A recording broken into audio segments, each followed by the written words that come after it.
How to change your primary email on LinkedIn. Hello everyone, I am Bishaka and welcome to our channel. Now let's get right into the tutorial.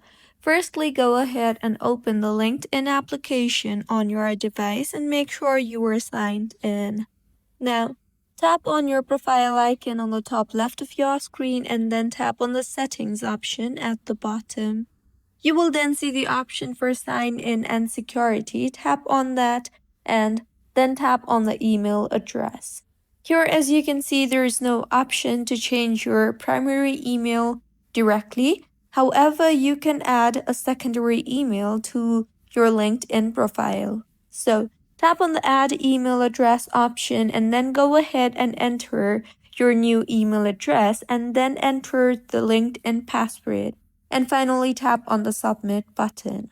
With this, a confirmation will be sent to the email address that you just entered.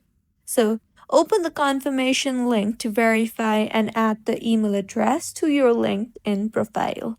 If you find this tutorial helpful, please like the video and do comment if you have any queries.